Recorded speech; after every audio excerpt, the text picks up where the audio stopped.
Welcome to the Salmon Runs YouTube. Enjoy the video. You'll start by confirming compatibility. Your phone runs Android 6, 0 or newer and has Android Auto installed. Next, plug a quality USB cable into the head unit. Poor cables cause handshake failures. On the head unit, enable developer or accessory modes and grant USB debugging if the unit requests it. This allows initial pairing.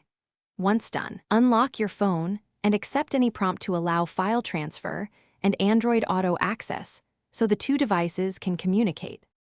Now focus on pairing and configuring. On the head unit, choose Android Auto as the source and watch for the phone's prompt. Tap Allow to grant permissions like contacts, location, and notifications so voice and navigation work. If using wireless, enable Bluetooth and Wi-Fi hotspot on the phone.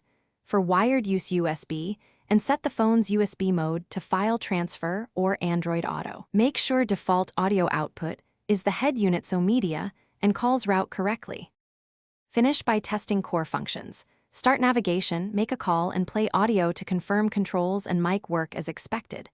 If something seems off, make sure the head unit firmware and Android Auto app are updated. Outdated software frequently causes incompatibilities.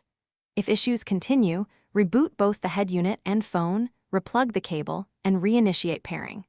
One key troubleshooting tip: replace the USB cable with a high-quality, shielded cable. Many connection problems trace back to bad cables. Thanks for watching. Consider subscribing if we helped you.